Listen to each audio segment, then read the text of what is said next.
जय श्री राधे, जय श्री कृष्ण। मनुष्य चंचल भरा हो गया है।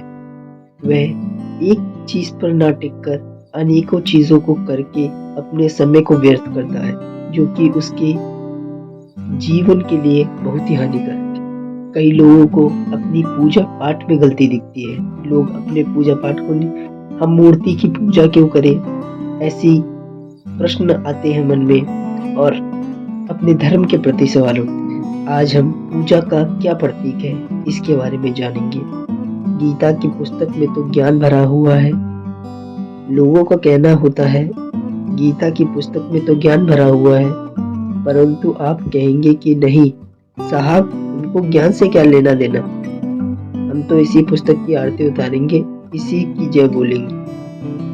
वह जो श्री कृष्ण भगवान ने अर्जुन को ज्ञान बताया था, तो मैं आपसे नाराज होकर कहूंगा कि आपने अपनी गीता का मूल्य नहीं समझा। मैं तो नहीं समझा। मैं हमेशा यह चाहता रहा हूँ कि मेरे समझाने का मतलब आपकी समझ में आना चाहिए। अब आप ये कहेंगे कि बद्री नारायण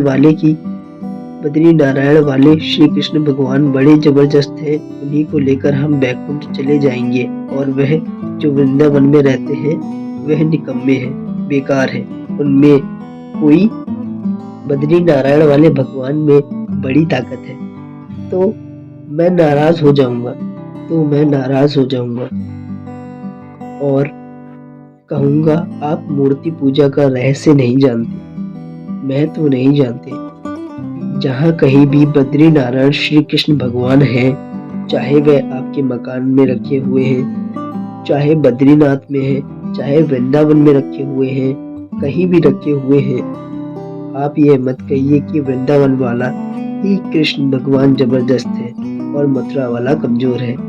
वह सारी की सारी चीजें इन मूर्तियों को देखकर हमारे मन में उठेंगी। अगर वह मूर्तियां और वह प्रतीक हमारे मन में भावना को उठाएंगे तो हम उनका स्वागत करेंगे। अगर जल, फूल माला, भोग आरती तक ही सीमित रह जाते तो हमें कृष्ण, राम, शंकर, देवी आदि के गुणों व कलाओं का लाभ नहीं मिलेगा। प्रतीक पूजा के विषय में पूर्वोक्त का भाव यह है कि जब हम किसी मूर्ति को अर्थात जैसे राम की मूर्ति को देखते हैं तो हमारे मन में राम का चरित्र उभर के आ जाता है। इसी प्रकार जब हमारे मन में किसी के नाम का भाव आता है तो उसकी मूर्ति मन में ना जाती है। जैसे कृष्ण का नाम आते ही मानसिक पटल पर कृष्ण की मूर्ति आ जाती है। इसका सार यह है कि नाम से मूर्ति या चित्र मन में उभर जाता है तथा मूर्ति का चित्र से उसका गुण व चरित्र उभर कर आ जाता है। हम भगवानों की तुलना मूर्ति से ना करें। हम भगवानों की तुलना भगवानों के भाव से करते हैं, भगवानों के चरित्र से करते हैं। हमें उनके चरित्र से सीखने को मिलता है, उनकी लीला से सीखने को मिलता है। ये लोगों की गलत धारणा, गलत विचार उन्हें आगे नहीं बढ़ने देते। अगर वह इस पर ध्यान दे तो आशा है वह अपने भजन मार्ग में कुछ आगे हो जाएंगे। भजन का असली अध्ययन, पूजा का असली अध्ययन स्वयं की पहचान ही है। जो व्यक्ति इस पहचान से दूर है वह खुद से दूर है। जय जय श्री राधे, जय जय श्री कृष्ण।